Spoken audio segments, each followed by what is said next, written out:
Thank you for joining Wars of the Roses as we continue with part 7 of Fundamental Laws, a report of the 68th Convocation of the Rose+croix Order.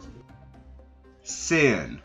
The student who is earnestly seeking first principles and fundamentals is confronted with great confusion of thought in the religious and philosophical world of today. In addition to the principal religious institutions, there are hundreds of sects, cults, and religious societies, everyone aiming to teach truth, and yet everyone using terms differently, so that the student is bewildered by the multiplicity of conflicting opinions and interpretations. All this confusion may be traced to a lack of proper understanding of divine law and to the fact that most of the misconceptions are based on theory and not on real knowledge. The question of sin is an all-absorbing and important matter for the reason that every individual, every minute of the day, and every day of his life is confronted with it. From the cradle to the grave, we are called upon to make correct decisions as to our conduct, and as conduct is inseparably bound up with the true understanding of sin,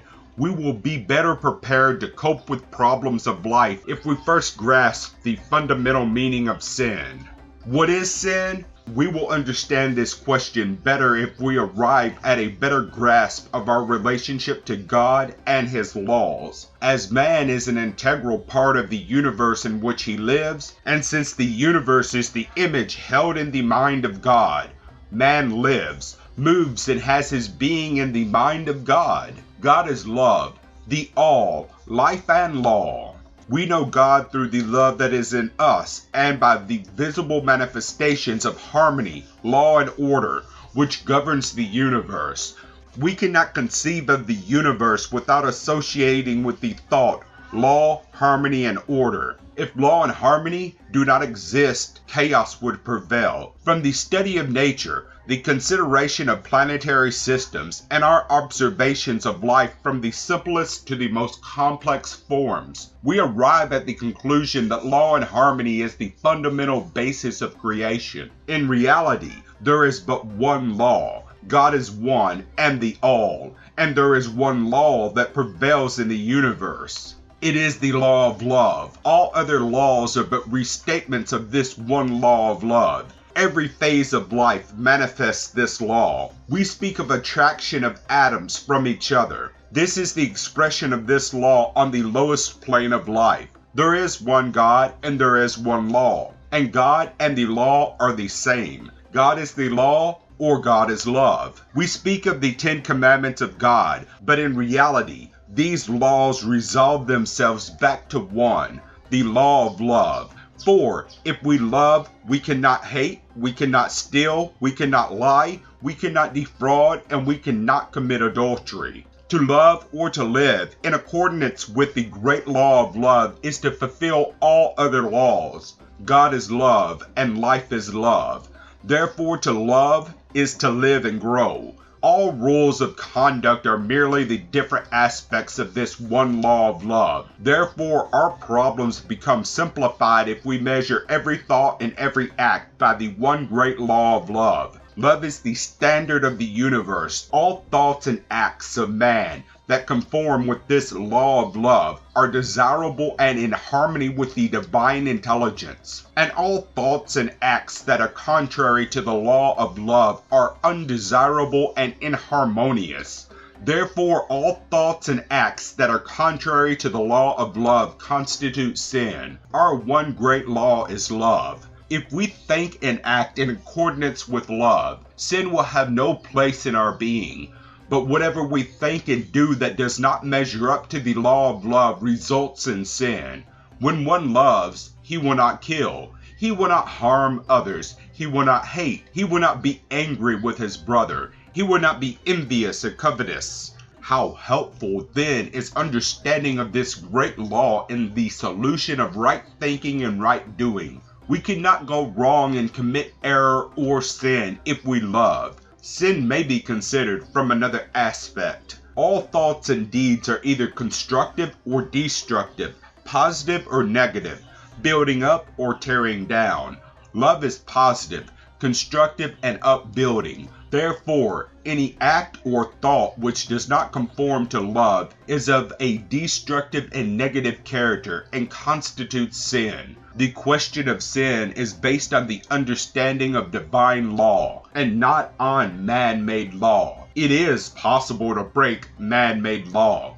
That is, if it is not based on the divine law of love, and still not be committing sin. Thus, if priestly custom forbade the healing of the sick on the Sabbath, if one violated this law, one would not be committing sin, for the reason that the act was not contrary to the divine law of love. On the contrary, if one would obey this man-made law and omit to render service to a brother in distress, he would be committing sin by breaking a divine law. And this latter case proves that one may live in harmony with man-made law and yet be committing sin against divine law. Therefore, this gives us to understand that divine law precedes man-made law and is the higher law that should govern the conduct of man. In the consideration of this subject, we must recognize the fact that it is of prime importance to distinguish between sin as it is popularly conceived and which is based on customs and theological dogmas, which may or may not be founded on divine law, and sin which is the result of breaking the divine and universal law of love. In the former case, we have to consider that most of the rules governing the conduct of man have been given to us by priestcraft who have not always interpreted the Bible correctly, and who, for the most part,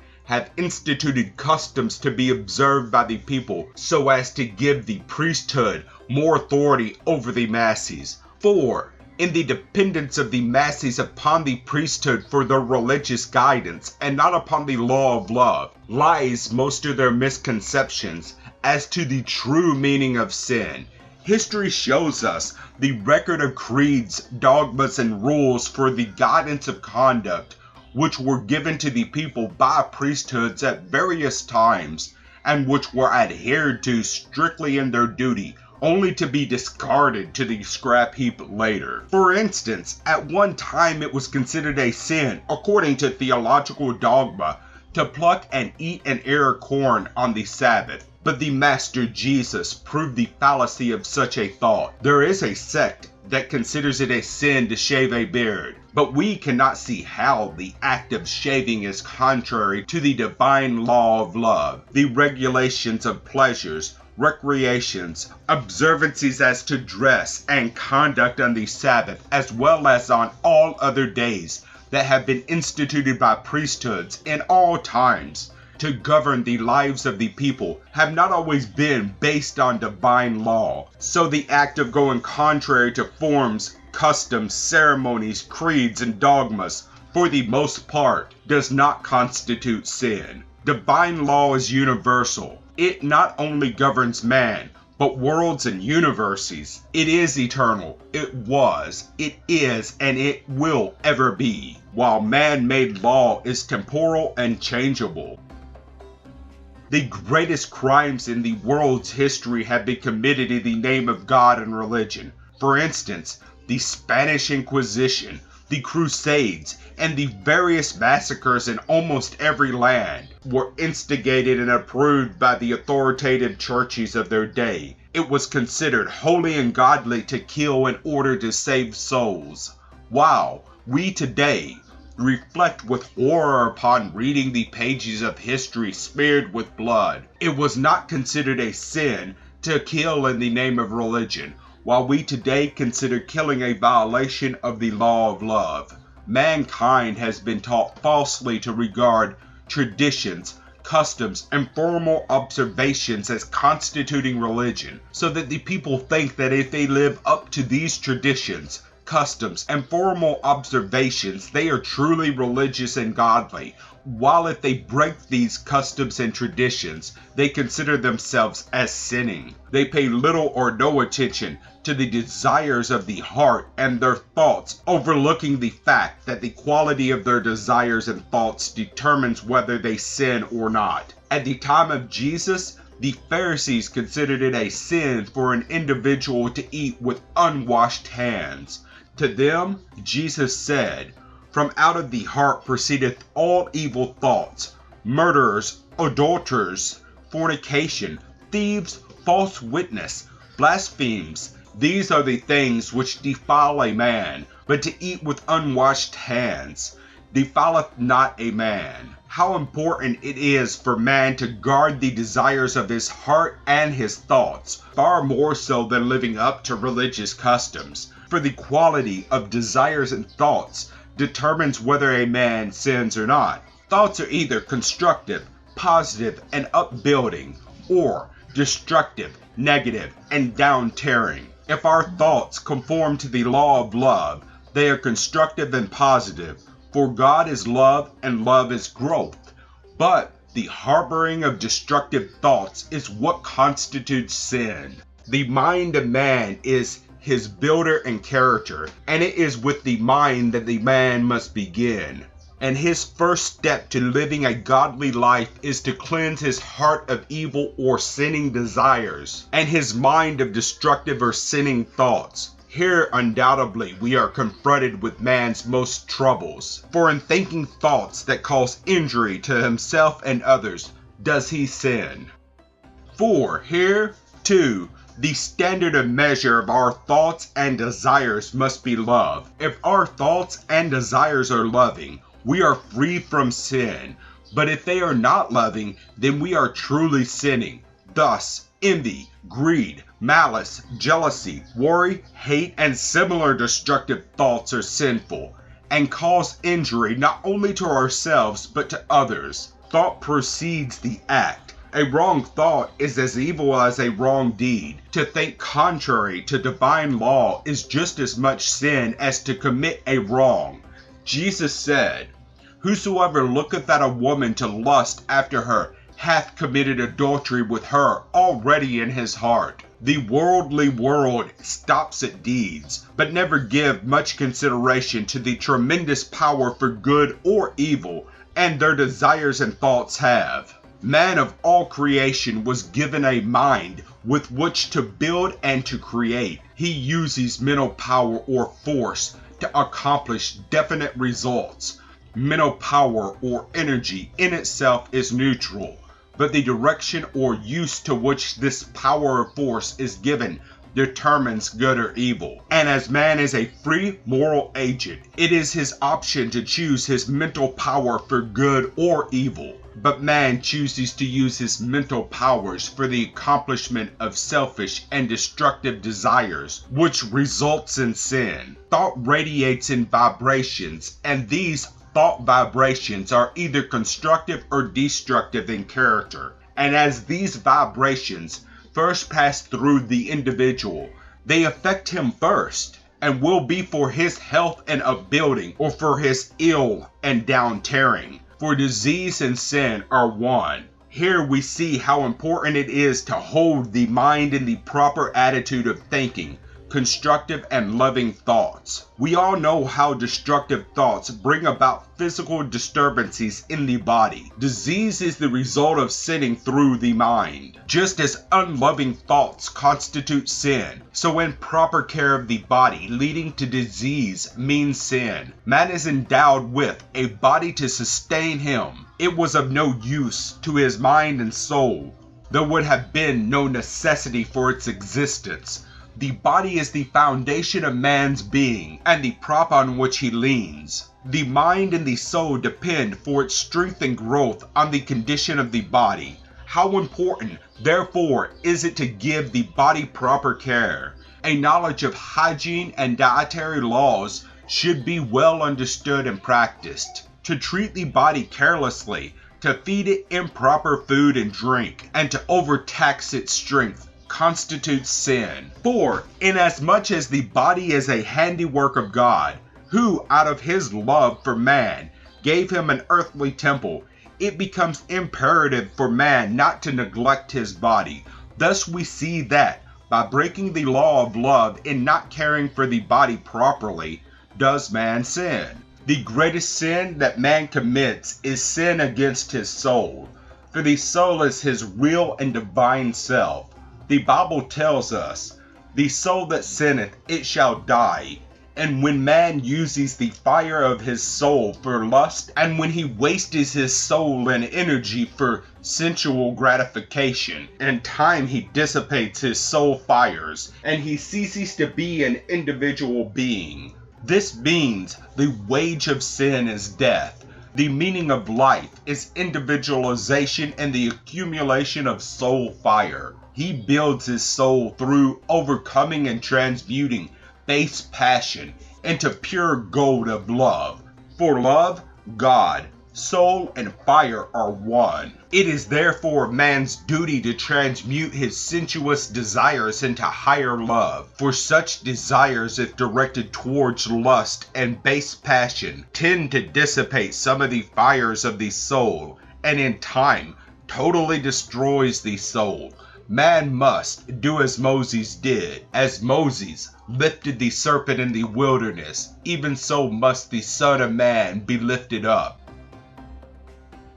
We have defined the meaning of sin and what constitutes sin. Every individual of the race of man is the result of past and present deeds and misdeeds against his body, mind, and soul. Sin is the effect of a cause or causes, the result of violating the divine law of love, and every individual is reaping what he has sown in sin. To the man who has sinned, it is of most vital importance to know how he can atone. Can he atone by faith and blind beliefs alone, as some authoritative churches teach, or must he atone through a living life in conformity with the divine law of love? We quote from Dr. Clymer's book on true spiritualism. As to justification by faith, just think of all your friends adhering to the above belief. It makes men vegetables or machines, while its twin dogma makes devils under the garb of saints. I boldly make the claim that nearly all the crimes known to man are really caused by this foul and unjust doctrine. It gives man the opportunity to commit any crime, no matter how terrible, with the privilege that he can recant, as it were, and simply pray for forgiveness. His victim may have suffered all the pangs of hell and continue to suffer, but he, simply saying a few prayers, will be forgiven and not need to suffer for his crime. This doctrine is so utterly unjust that it seems utterly impossible it should be believed by any rational mind. And yet, through superstition, there are thousands that believe this to be a true faith, not knowing that the Christ, whom they believe they are following, never taught such a doctrine, but that he did teach the law of karma, as taught by all true mystics and occultists, namely, as thou sowest, so shalt thou reap. If a man commits a wrong, he must suffer for it, and there is no law in heaven or earth through which he can escape his just punishment. Since man, in the possession of his free will and free choice, wills and chooses to go contrary to the law of love and commits error and sin, so through the same God-given powers, by and through the law of love, he can regenerate himself and free himself from past errors. The law of justice is impersonal, ever operative, and ever just. No man can commit sin without suffering the penalty therefor. Faith is good, but faith alone can never free man from his past misdeeds. If a man, through untold crimes, has brought suffering to others, it would be unfair to free the wrongdoer from his crimes through blind belief alone. The law of love is just and merciful in all that it allows wrongdoers through salvation and regeneration to square themselves with the law of justice. If man has sinned, he can atone for his misdeeds. To atone is to become at one with God. No man can become one with God until he has paid the uttermost farthing and has purified himself. In the beginning, the soul of man was one with God, but in descending into flesh, through his own thoughts and desires, he has wandered away from God, and to attain at one moment, He must be reconciled to God. He must become purified and perfect. He must be reborn, must make himself an image and likeness of goodness and truth. To become born again is to enter into new understanding, to free the body of impurities and disease, to cleanse the heart of all evil desires, and to train the mind into thinking loving and constructive thoughts. Salvation and purification is a long process. It means the paying of the uttermost farthing for past misdeeds. It means returning good for evil. Regeneration is within the grasp of every man. It means the living of a life of love and of unselfish service to mankind, and not merely believing in some religious creed. No mere belief in any creed ever saved anyone from paying the penalty of their past misdeeds. Life is action, and salvation implies living and not merely believing. Regeneration is the transformation of sinful, sensuous, soul undeveloped man into a pure and soul-conscious being. It is to be accomplished through living a Christly life and through training in soul building as taught by soul science. In Romans we read, "For the wages of sin is death, but the gift of God is eternal life through Jesus Christ our Lord."